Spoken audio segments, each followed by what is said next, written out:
안녕하십니까. 에드항닷컴 운영자 강쌤입니다. 자, 이번 시간에는 공전행동 기계기능사 2015년 4월 4일 시행한 기출문제, 지난 시간에 이어서 36번부터 한번 풀어보도록 하겠습니다. 자, 36번 문제, 글랜드 패킹의 종류가 아닌 것은 해가지고 나오죠. 자, 요 녀석은 어디 나오냐면요, 교재 334페이지에 나옵니다. 그래서 교재 334페이지 참고해서 보시면 여기서 글랜드 패킹의 종류가 아닌 것은 1번이죠. 오일실 패킹은 뭐다? 플랜지 패킹에 속한다. 그래서 36번에 틀린 것은 1번이 되는 거죠. 자, 그 다음 37번. 팽창 밸브 직후의 냉매 건조도를 0.23, 증발 잠열이 52kcal/kg이라고 할 때 이 냉매의 냉동 효과는 어떻게 되느냐? 자, 그래서 요거는 지워버리고요. 요 2번 문제를 위해서 제가 미리 그림을 그려뒀는데요. 그럼 그대로 작도를 한번 해볼게요. 건조도가 일단은 0.23이래요. 그럼 건조도 선이 요렇게 내려오겠죠. 그래서 팽창 밸브의 출구랑 맞닿아서 요렇게 내려오는데 이때의 건조도가 0.23이다. 요렇게 표시가 되어 있는 거예요. 그래서 우리가 건조도를 X라고 표시하죠. 그 다음에 이제 증발 잠열이 52kcal/kg이다 라는 거는 요 냉동기의 증발 잠열은 어디예요? 증발 구간이 어디야? 자, 요게 압축, 응축, 팽창, 증발이란 말이야. 그럼 증발 과정 어딘데? 여기잖아, 여기. 그죠? 근데 여기서 말하는 증발 잠열이라는 건 뭐냐면 이 냉매를 사용했을 때의 전체 증발 잠열, 손실이 없을 경우, 그럼 뭐다? 요 끝에서부터 요 끝에까지, 즉 습증기 구역 내부 이 전체가 뭡니까? 증발 잠열이란 말이야. 그럼 요 점에서부터 요 점까지가 얼마? 요 녀석이 52kcal/kg이다 이 말이에요. 이 냉동기의 냉매. 그래서 요 다르게 얘기하면 요 냉동기의 증발 잠열이 결국은 전체가 52kcal/kg이라는 소리가 같은 거죠. 근데 여기서 이제 구하라는 건 뭐예요? 냉동 효과는 얼마냐? 그럼 냉동 효과는 어디예요? 물레르 선도를 작도했기 때문에 냉동 효과는 팽창 밸브의 출구 요점에서부터 압축기 흡입구 요점까지, 즉 요 구간이란 말이에요. 요 구간. 그럼 요 구간이 냉동 효과인 거잖아요. 냉동 효과. 이해를 하셔야 돼요. 이해를. 어렵게 외우지 마시고. 그래서 요 전체 증발 잠열이 52kcal/kg인 거고, 냉동 효과는 즉 뭐야? 여기 앞에 구간 있죠? 요걸 A, B라고 합시다. 요 앞에 구간, 이게 뭡니까? 플래시가스잖아, 플래시가스. 못 쓰는 가스죠. 얘를 제외한 나머지가 결국은 뭐인 거예요? 냉동 효과구나. 이렇게 볼 수 있는 거야.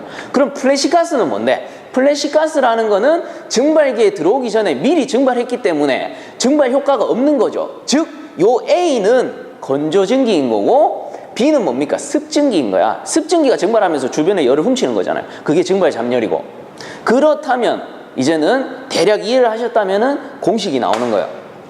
자, 잘 보세요. 결국은 뭐예요? 이 전체에서, 전체가 뭔데? 요거 C라고 합시다. C가 52, 요 전체란 말이에요. 여기서부터 요 전체가 52란 말이에요. 그죠? C란 말이야, C. 그럼 요 C에서 요 A를 빼버리면 뭡니까? B가 되는 거지. B가 뭔데? 냉동 효과라고 제가 계속 강조를 하죠. 그렇다면 어떻게 하면 된다? 여기서 결국은 A, 플래시 가스의 건조도가 얼마다? 0.23이라는 거예요.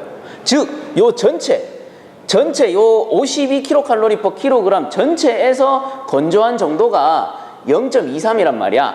그럼 건조한 전기는 뭐라고 했어요? 플래시가스잖아. 즉 플래시가스가 23% 존재하는 거죠. 그러면 냉동 효과를 볼 수 있는 습증기는 뭔데?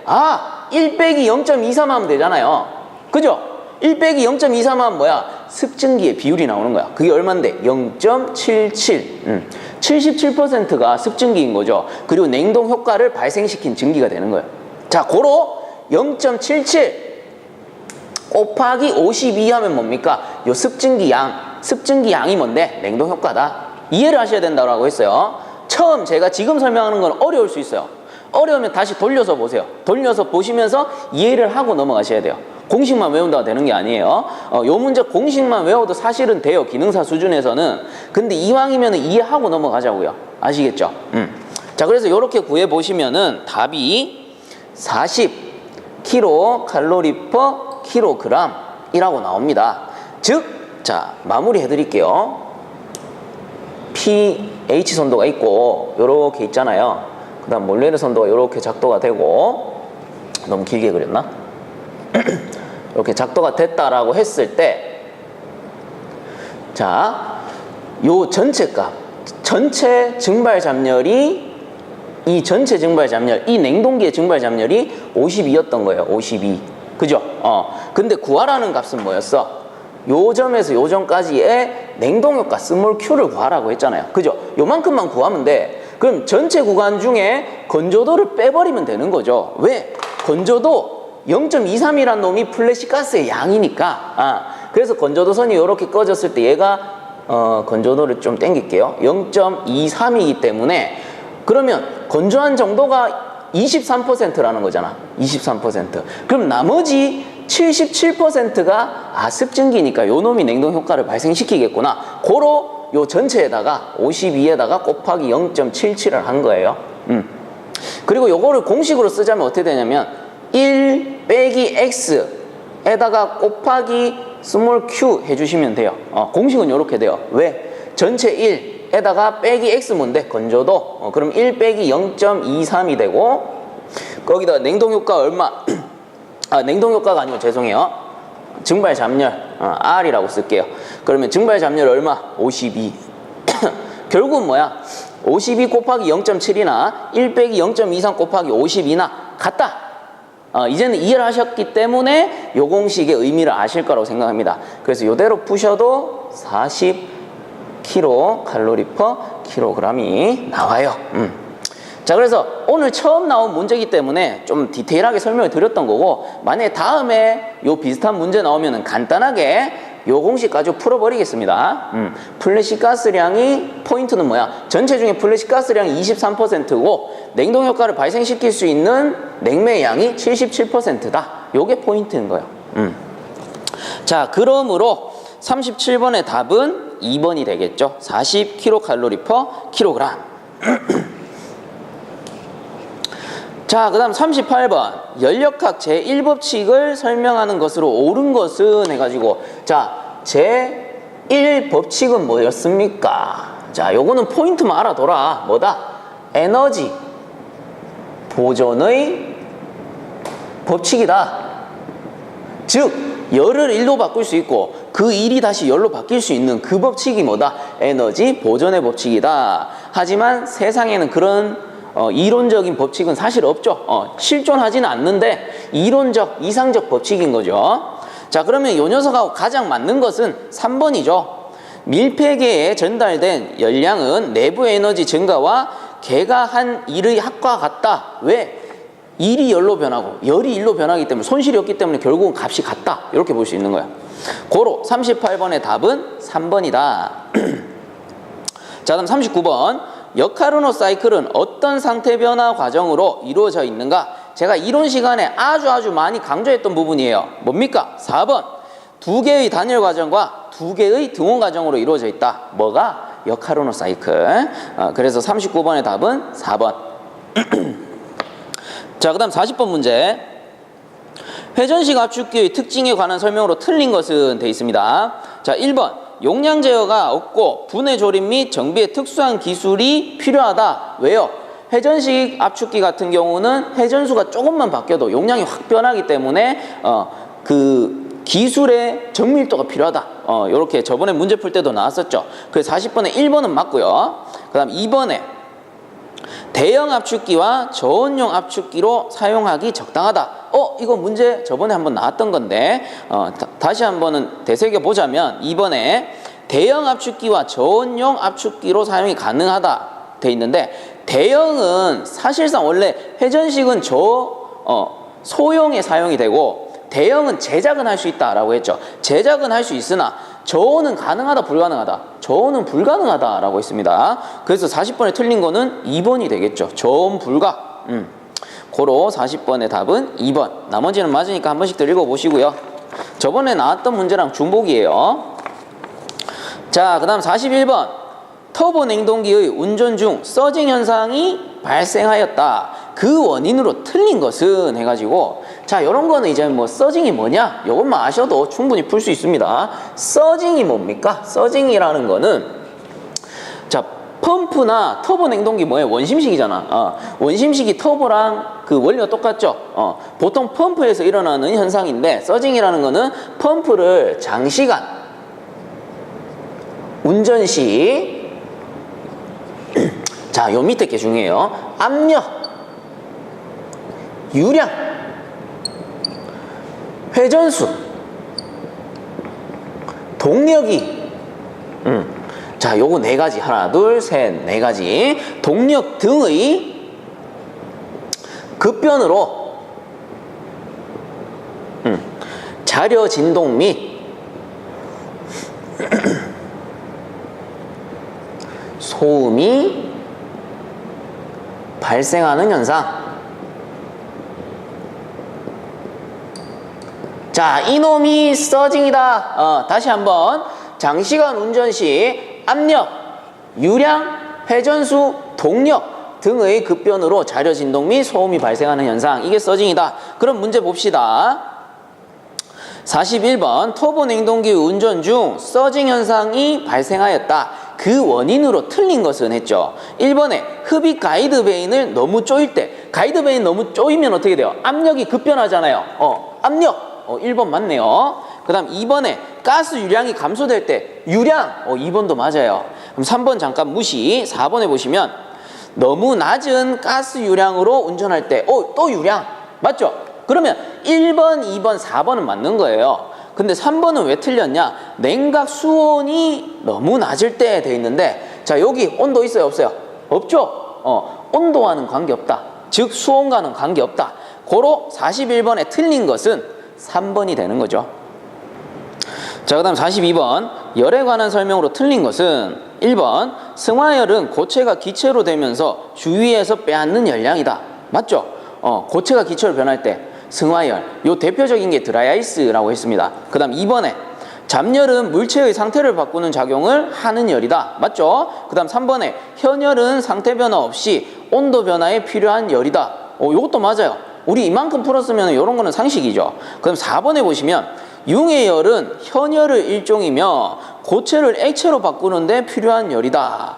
이제는 왜 틀렸는지 아셔야 되죠. 자, 융의 열. 요거 뭡니까? 고체가 액체로 변하는 거죠. 녹인다. 가장 대표적인 게 뭐다? 얼음을 녹여가지고 물로 바꾸는 거죠. 그럼 뭡니까? 얼음이 물이라는 상태로 바뀌어버린 거죠. 상태가 변했다. 뭡니까? 잡열이죠. 상태 변화, 잡열, 온도 변화, 현열. 앞에서도 나왔고. 그래서 4번 왜 틀렸습니까? 융의 열은 현열이 아니고 잡열의 일종이다. 이렇게 바꿔줘야 되죠. 고로 42번에 틀린 것은 4번. 저는 43번 왕복동식 압축기와 비교하여 스크류 압축기의 특징이 아닌 것은 했습니다. 스크류 압축기 뭡니까? 요렇게 해가지고 기어식으로 생겨서 암수롱, 기어가 요렇게 맞물려서 돌아가는 형식. 요게 스크류 압축기고, 얘가 흡입측, 그 다음에 토출측 요렇게 생겼죠.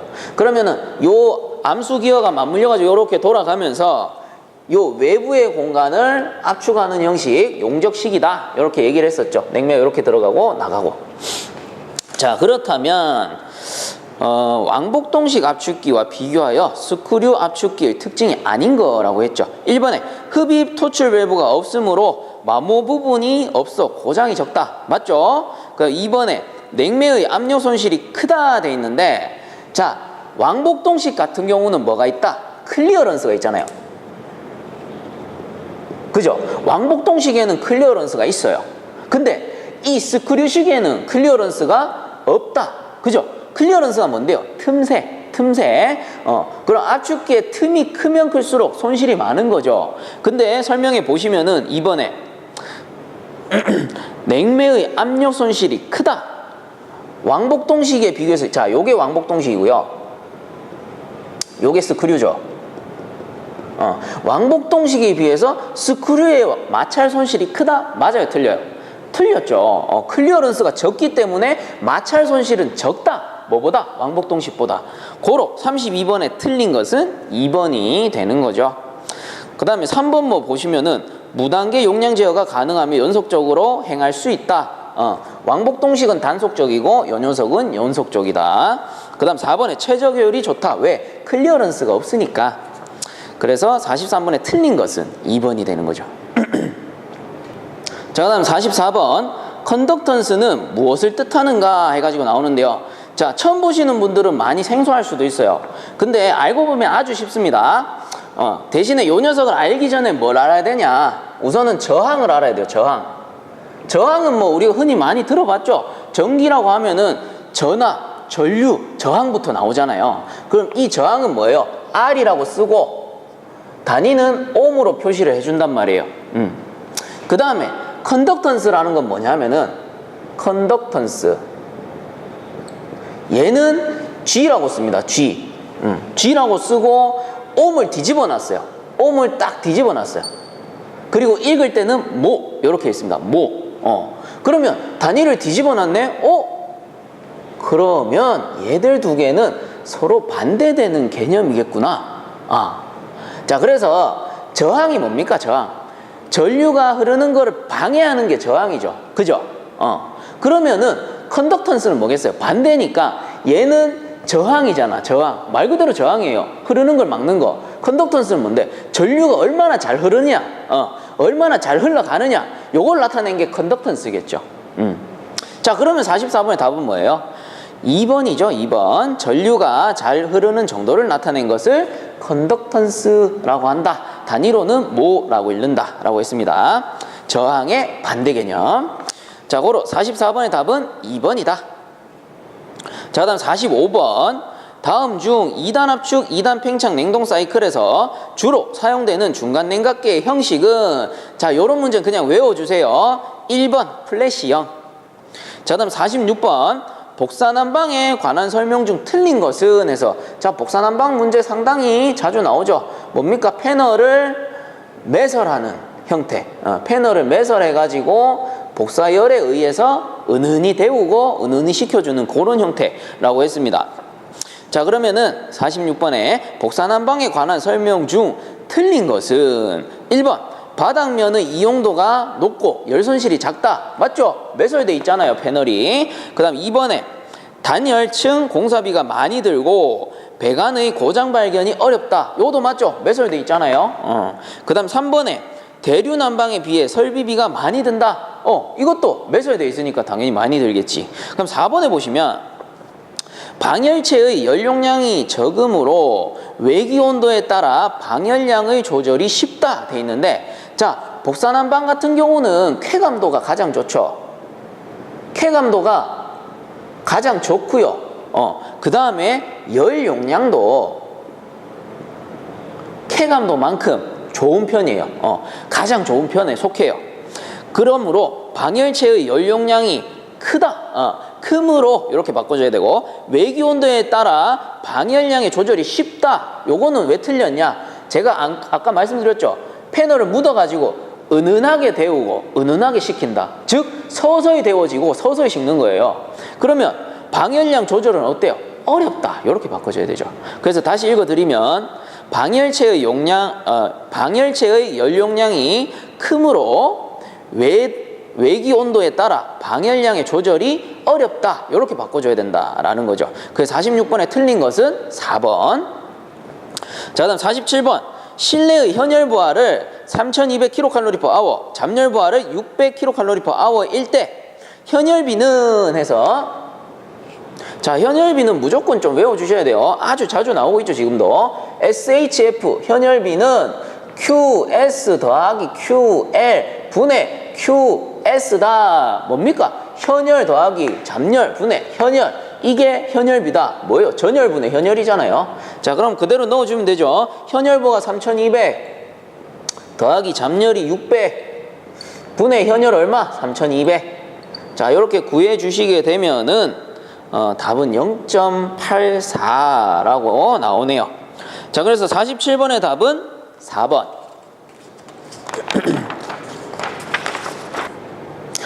자, 그 다음 48번 문제. 온수 난방에 대한 설명 중 틀린 것은 되어 있습니다. 자, 1번. 일반적으로 고온수식과 저온수식의 기준 온도는 100도씨이다. 맞아요. 100도씨보다 높으면 고온수, 100도씨보다 낮으면 저온수. 맞습니다. 그 2번에 보시면 개방형은 방열기보다 1m 이상 높게 설치하고 밀폐형은 가능한 한 보일러로부터 멀리 설치한다 돼 있는데, 자, 여기서 말하는 개방형과 밀폐형은 뭐냐면은 팽창 탱크예요. 팽창 탱크.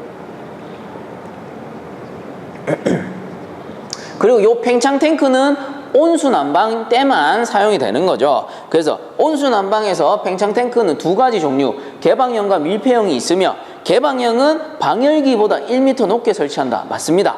근데 요 틀린 거는 2번이에요. 왜 틀렸냐? 세 번째 줄에 보시면 밀폐형은 가능한 보일러로부터 멀리 설치한다 돼 있죠. 멀리. 요게 틀렸어요. 왜냐? 팽창 탱크라는 거는 잘 생각해 보세요. 이렇게 온수 배관이 있으면 여기 위에 동글럽적하게 이렇게 설치가 돼 있어요. 이렇게 설치가 돼 있어요. 그러면 얘가 온수 배관이죠. 온수 배관. 그렇다면 이 배관 안에 온수가 가득 차 있을 거란 말이에요. 이렇게 가득 차 있을 거란 말이에요. 그러면 팽창 탱크에 요 안쪽까지는 온수가 가득 차 있는 거고, 요 상부는 뭐겠어요? 공기란 말이에요. 공기. 그럼 팽창 탱크의 구조는 생각보다 단순해요. 단순하게 보면은 위쪽은 공기, 아래쪽은 물이 차 있는 거예요. 근데 온수라는 건 어때요? 보일러에서 계속 열을 가하죠. 열을 가하게 되면 어떻게 된다? 온도와 압력은 비례하기 때문에 압력이 계속 상승하게 되는 거예요. 온도를 높이면 높일수록. 자, 그러면 어떻게 됩니까? 압력이 계속 올라가다 보니까 이 팽창 탱크가 없는 상태에서는 물이 가득 차서 압력이 올라가게 되면 어떻게 돼요? 잘못하면 보일러 그 배관이 파손될 우려가 있는 거예요. 그렇기 때문에 팽창 탱크를 설치해서 압력이 올라가면은 그 압력이 증가함에 따라 수위가 이만큼 이렇게 올라가겠죠. 압력에 밀려가지고. 그럼 이 공기부에서 그 압력을 흡수하는 거야. 흡수하고 나서 다시 정상 상태로 돌아가면은 수위가 처음 상태로 이렇게 돌아가가지고 안전을 유지해주는 장치가 되는 거예요. 팽창 탱크. 그렇다면 이 팽창 탱크의 역할이 뭐예요? 결국은 배관 내의 압력을 일정하게, 또는 보일러 내의 압력을 일정하게 유지시켜주는 안전장치의 역할을 하는 거예요. 근데 2번에 보시면 두 번째 줄부터 볼게요. 밀폐형은 가능한 보일러로부터 멀리 설치한다. 맞아요? 틀려요? 압력 흡수 장치인데 보일러로부터 멀리 설치해버리면 어떻게 돼요? 압력에 대한 대응이 늦어지겠죠. 그렇기 때문에 최대한 보일러 가까이 설치해주는 게 좋아요. 고로 48번에 틀린 것은 2번. 개방형은 방열기보다 1m 이상 높게 설치하고, 밀폐형은 가능한 한 보일러로부터 멀리가 아니고 가까이 설치한다. 이렇게 해줘야 됩니다. 자, 다음 49번. 체감에 나타내는 척도로 사용되는 유효온도와 관계 있는 것은 해서, 자, 유효온도. 자, 요거는 이제는 무조건 맞추셔야 돼요. 많이 풀었어요. 온습 기죠. 온도, 습도, 기류란 말이에요. 그럼 요 녀석 맞는 거는 2번이 되겠죠. 온도와 습도.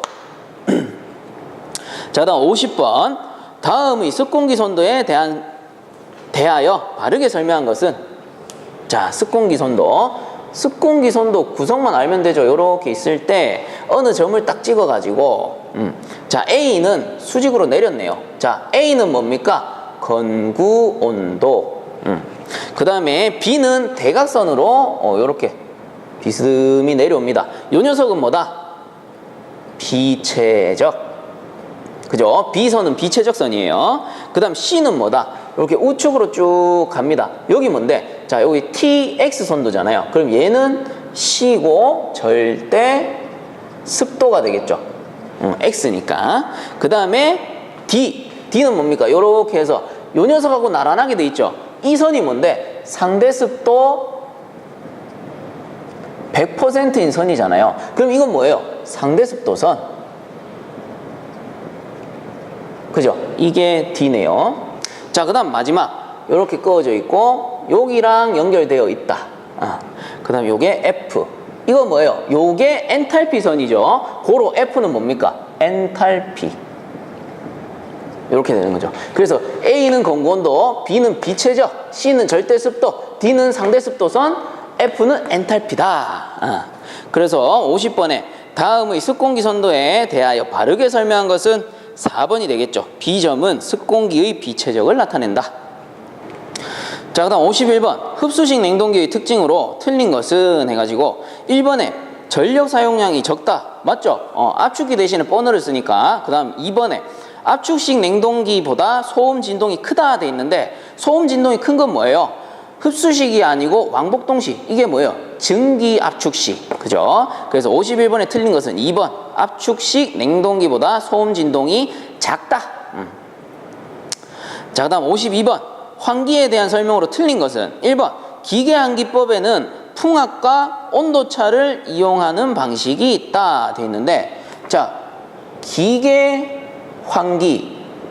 건 뭐예요? 얘는 팬을 이용하는 거잖아. 그죠?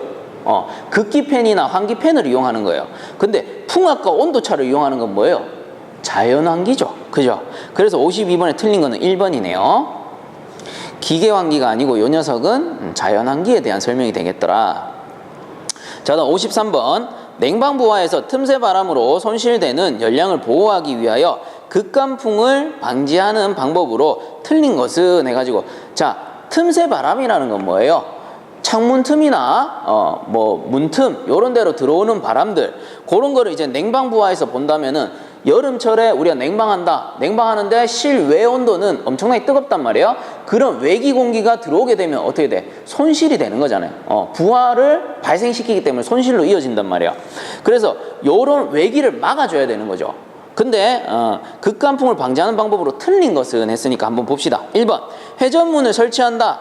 회전문 설치해가지고 외기의 도입을 막는 거죠. 그럼 극간풍은 방지될 거고. 그럼 2번에 충분한 간격을 두고 이중문을 설치한다. 이것도 외기를 막는다. 방지될 거고요. 그럼 3번에 보시면 실내의 압력을 외부 압력보다 낮게 유지한다 돼 있는데, 잘 생각해 보세요. 자, 요게 실내야. 실내 압력을 낮게 유지하고 외기가 압력이 더 높아요. 그러면은 외기는 어디로 들어오려 그래? 압력이 높은 데서 낮은 데로, 즉 실내로 들어오려 한단 말이에요. 그래서 실내의 압력은 낮추는 게 아니고 높여져야지 오히려 밖으로 빠져나가려고 하지. 밖으로 빠져나가려고 하기 때문에 외기는 안 들어오는 거고. 그래서 53번에 틀린 것은 3번이 되겠죠. 실내의 압력을 외부 압력보다 낮게 유지하는 게 아니고 높게 유지한다. 자, 그 다음에 54번 개별 공조 방식에서 성적 개수에 관한 설명으로 옳은 것은 되어 있습니다. 자, 1번에 히트펌프의 경우 축열조를 사용하면 성적 개수가 낮다 되어 있는데, 자, 축열조라는 게 뭐냐면요, 축열조, 축적한다. 즉 열을 축적했다가 쓰는 거예요. 보일러에서 따지고 보면 보일러라고 치면은 뭐냐면은 폐열 회수 장치. 즉 버리는 열을 축적했다가 내가 필요할 때 공급해서 쓰는 거예요. 그러면은 효율이 어떻게 돼? 더 좋아지겠죠.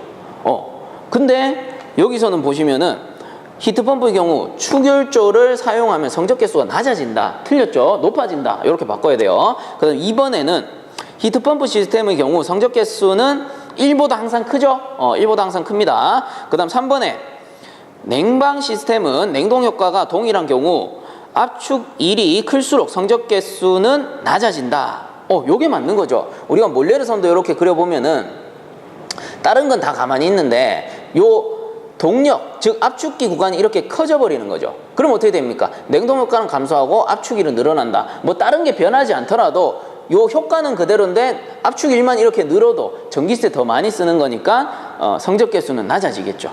그래서 54번에 맞는 거는 3번이 돼요. 그럼 4번도 한번 읽어보면 4번 왜 틀렸냐? 히트펌프의 난방 운전 시 성적 개수는 냉방 운전 시 성적 개수보다 낮다 돼 있는데 히트펌프가 크죠? 왜? 자, 성적 개수 비교입니다.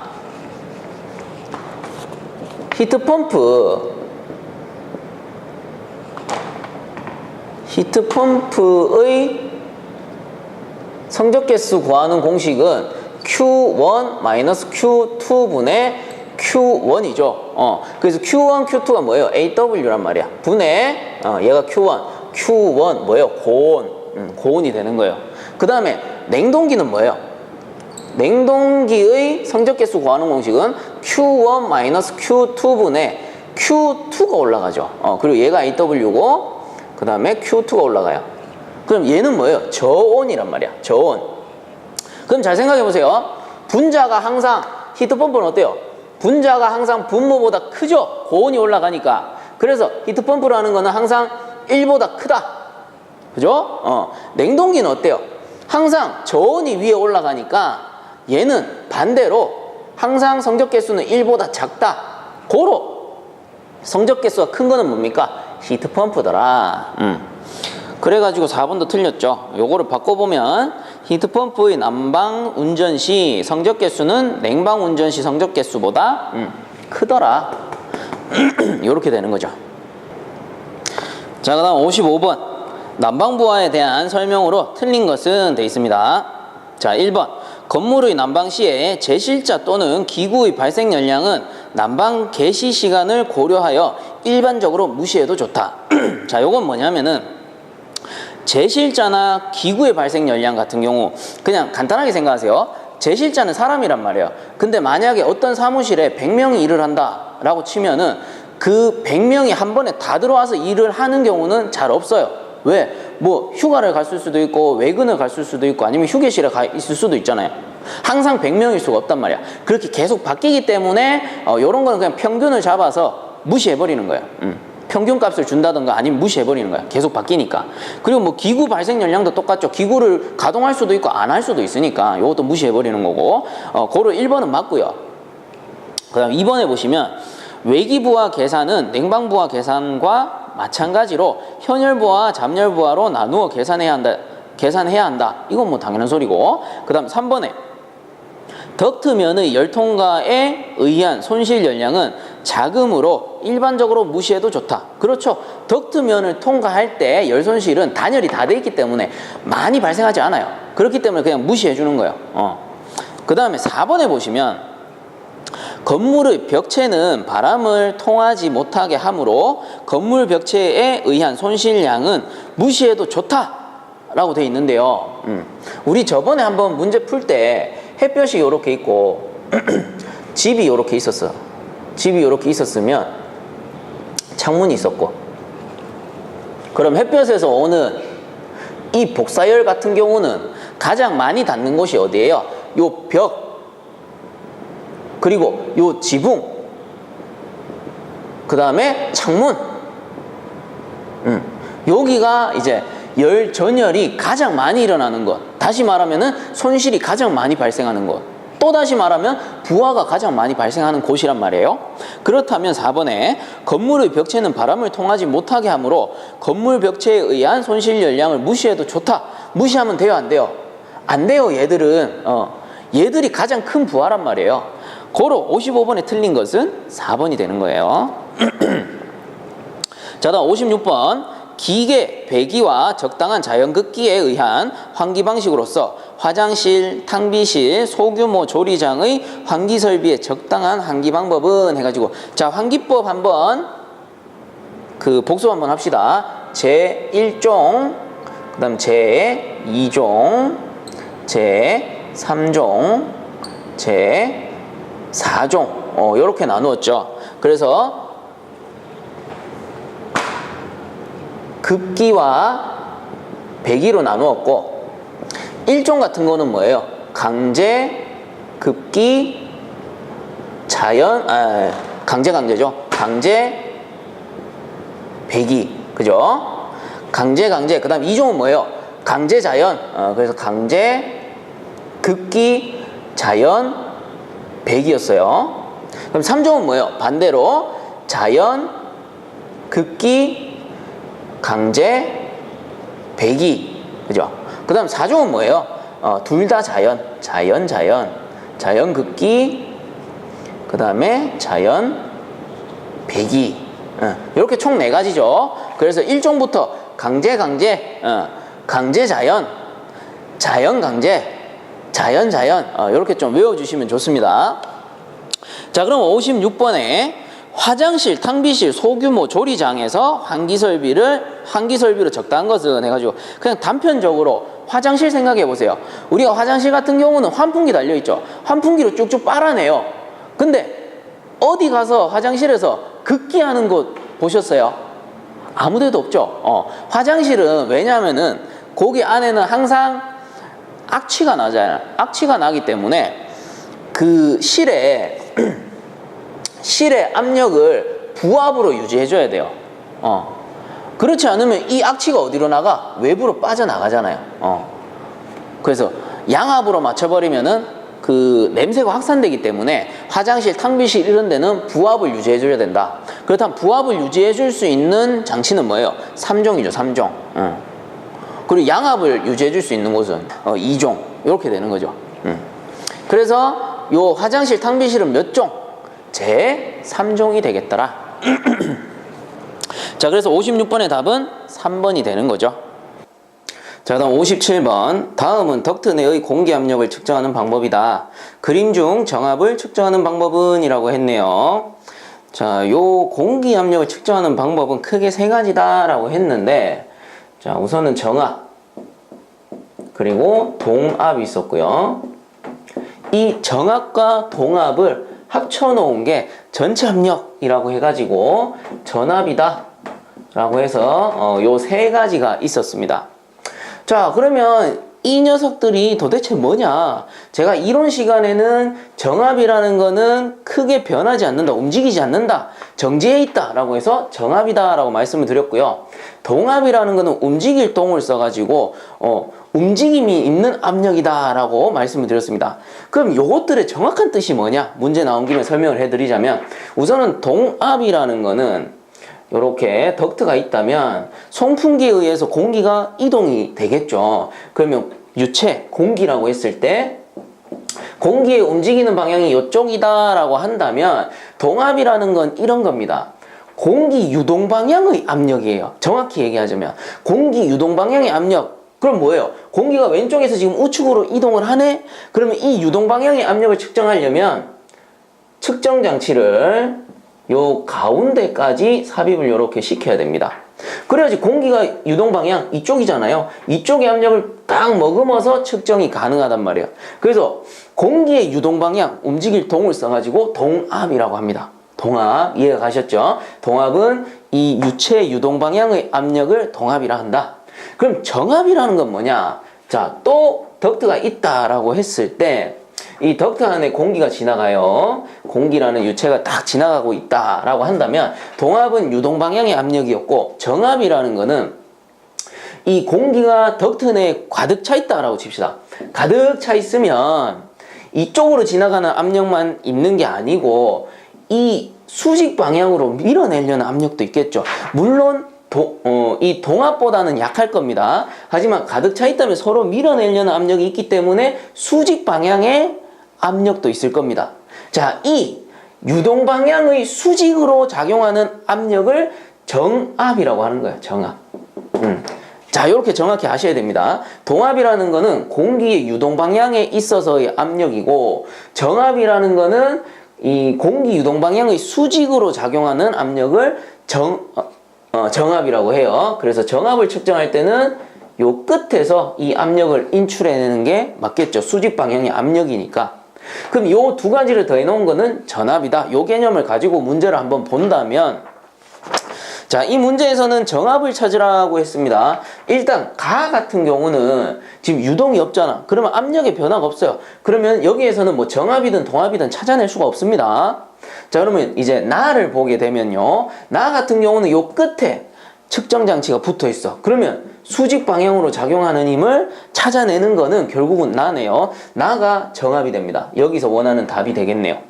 그러면 마저 봅시다. 다 같은 경우는 유동 방향으로 들어오는 압력을 여기서 흡수를 하고 측정 장치에서 촥 이 유동 방향의 압력을 측정을 하고, 그리고 요 뒤쪽에 보시면 뒤쪽에는 또 파이프 끝에 붙어 있잖아요. 그럼 어떻게 돼? 수직 방향의 압력도 요 끝에서 측정이 되네. 그럼 뭐예요? 여기서는 동압을 측정하고 여기서는 정압을 측정하니까 이 두 가지를 더해 놓은 게 뭔데? 전압이잖아요. 그래서 다는 전압이구나, 이렇게 볼 수 있는 거고, 그 다음 라 같은 경우는 뭡니까? 여기에서 이제 유체의 유동 방향의 압력을 측정하고 이쪽 편에는 그냥 놔뒀죠. 아, 그러면 유체의 유동 방향만 측정했으니까 동압이구나. 동압이구나. 요렇게 알 수가 있다라는 겁니다. 자, 그래서 57번의 답은 2번이 되겠네요. 자, 그 다음 58번 이중덕트 방식의 특징이 아닌 것은 이라고 했습니다. 1번 설비비가 저렴하다라고 돼 있는데 공기조화 장치 중에 가장 그 가격이 비싼 부분이 덕트라고 했어요. 왜? 가장 많이 설치되거든. 그리고 단가도 좀 비싸고. 근데 이중덕트라는 건 뭐예요? 덕트가 두 개가 설치돼 있다. 난방용 덕트, 냉방용 덕트 두 개가 이중으로 설치돼 있으니까 가격은 어떻게 돼요? 올라가야 되겠죠. 저렴하다. 틀렸습니다. 그래서 58번에 아닌 것은 1번. 나머지는 맞으니까 한 번씩 더 읽어보세요. 자, 그 다음 59번. 공기의 감습 방법에 해당되지 않는 것은, 자, 감습이죠. 습도를 줄이는 거. 1번에 흡수식, 물을 흡수한다. 맞죠? 그 다음 2번에 흡착식, 물이 잘 들러붙는 물질을 이용한 거. 흡착식 맞고. 그 다음 3번에 냉각식, 냉각하면 자연스럽게 감습된다 했죠. 냉각 감습. 그래서 1, 2, 3번은 맞고. 4번에 보시면 가열식 돼 있는데 공기를 가열하면 어떻게 돼요? 포화 온도가 올라가죠. 포화 온도가 올라가면은 그 공기가 머금고 있는 수분의 양도 어떻게 증가하는 거죠. 이게 여름철에 습도가 높은 이유 요거잖아요. 그래서 가열식은 감습 방법이 아니고 굳이 따지자면은 제습 방법이 되겠죠. 고로 59번에 틀린 것은 4번이 되겠다. 가열식은 감습 방법에 해당되지 않는다. 자, 그 다음에 60번. 공고온도 33도씨 상대습도 50%인 습공기 500m 상승 per hour를 냉각 코일에 의하여 냉각한다. 코일의 장치 노점 온도는 9도씨이고 바이패스 팩터가 0.1이라면 냉각된 공기의 온도는 해가지고, 자, 여기서는 이제 바이패스 팩터가 나오네요. 그러면은, 자, 다른 보기는 크게 많이 필요 없어요. 바이패스 팩터가 뭔지만 이해를 하시면 됩니다. 우선은 습공기 선도를, 자, 습공기 선도를 그려보고요. 이렇게 습공기 선도를 그렸을 때, 자, 공고온도가 33도씨다. 요 위에쯤에 있겠네요. 여름철이니까. 그 다음에 장치의 노점 온도가 9도씨 같으면은 여기 어디 노점 온도가 있겠죠. 상대 습도선 100%인 선에. 자, 그러면 요렇게 냉각이 되는 거고, 이렇게 냉각이 되는 거예요. 그럼 얘가 9도씨짜리 노점 온도가 되는 거고, 얘가 뭡니까? 33도씨짜리 외기 온도가 되는 거겠죠. 그러면은 요 외기 온도를 냉각하는 건데 가운데 뭐가 있다? 코일이 있는 거예요. 코일. 코일에 의해서 냉각이 되고 요게 코일의 온도가 되는 겁니다. 근데 노점 온도 9도씨는 왜 나오느냐? 사실상 코일의 표면 온도는 9도씨일 거예요. 근데 9도씨까지 떨어지지 않는다고. 왜? 코일에도 손실이 발생하니까. 그게 뭡니까? 바이패스 팩터입니다. 그럼 바이패스 팩터 뭡니까? 자, 증발기가 이렇게 있다. 증발기가 이렇게 있으면은 증발관이 이렇게 지나갈 거고요. 그러면 송풍기에 의해서 공기가 이렇게 앞쪽으로 진행을 하는 거예요. 요 코일 단면을 지나가는 겁니다. 지나가야지만 이제 뒤쪽에 가면 차가운 공기가 되는 거예요. 뜨거운 공기가 이렇게 와서 지나가서 이제 차가운 공기가 되는 거죠. 근데 잘 생각해 보세요. 이 코일에 전체 뿌렸을 때 실제 열교환하는 부분은 어디예요? 당연히 코일의 요 단면이란 말이에요. 코일의 단면. 코일의 단면하고 공기가 닿아야지만 시원해지죠. 근데 코일의 공기와 닿지 못하고 지나가는 공기가 있을 거란 말이야. 이런 공기들은 뭡니까? 실제 냉각된 공기가 아니고 못 쓰는 공기가 되는 거예요. 틈으로 지나가 버렸기 때문에. 뜨거운 공기 그대로 지나가는 거잖아요. 그래서 이런 공기들이 손실로 발생하는 거고, 이렇게 코일과 전열하지 못하고 지나간 공기를 바이패스 팩터라고 하는 겁니다. 그 다음 반대로 코일과 전열한 공기를 컨택트 팩터라고 하는 거예요. 그래서 우리가 그 몰레르 선도 그려보면은 선실이 플래시 가스가 발생하는 것처럼 이렇게 공기조화기에서도, 공기조화기의 코일에 있어서도 손실이 발생하는 거죠. 100% 전열이 안 되기 때문에. 그렇다면 이제 습공기 선도에 나타내 본다면 요 구간이 바이패스 팩터가 되는 거예요. 손실. 그 다음에 나머지 구간, 요 구간이 컨택트 팩터가 되는 겁니다. 실제 전열이 이루어진 효율을, 그 냉각 효율을 갖고 있는 공기, 이렇게 보시면 되는 거예요. 자, 그렇다면 바이패스 팩터는 어떻게 구합니까? 자, 바이패스 팩터는요, 요 전체 분해 바이패스 팩터 해주면 돼요. 쉽죠? 이 바이패스 팩터만 알아버리면 되는 거예요. 이런 문제는. 그러면은 한 문제 공짜. 이렇게 되는 거죠. 자, 그러면 한번 풀어봅시다. 바이패스 팩터는 요 전체 33도 빼기 9도씨죠. 9도씨 분의 뭐예요? 33도. 아니죠. 바이패스 팩터니까. 바이패스 팩터는 여기서 여기죠. 그럼 코일의 온도 T 빼기 얼마? 9도씨. 이렇게 구할 수 있는 거예요. 자, 그렇게 구하시면 되고, 지금 바이패스 팩터가 0.1이라고 줬으니까 여기서 구해야 될 게 뭐예요? 코일의 온도 T를 구해라. 그럼 이항하시게 되면 T는 0.1 곱하기 33 빼기 9에다가 마이너스 9도씨니까 플러스 9도씨 이렇게 넘어가겠죠. 이렇게 해가지고 계산해 보시면 11.4도씨 해서 답이 나옵니다. 그래서 나머지 뭐 상대 습도라던가 습공기의 양 이런 거는 크게 필요가 없는 거예요. 그 함정이다 이렇게 보시면 되죠. 자, 그래서 60번의 답은 3번 11.4도씨가 되겠습니다. 자, 이렇게 해서 이번 시간 마치도록 하고요. 본 강의가 도움되셨다면 유튜브 에듀왕닷컴 검색 후에 구독과 함께 영상 하단에 보시면 따봉 버튼 있으니까 한 번씩만 눌러주시면 감사하겠습니다. 자, 수고들 많이 하셨습니다.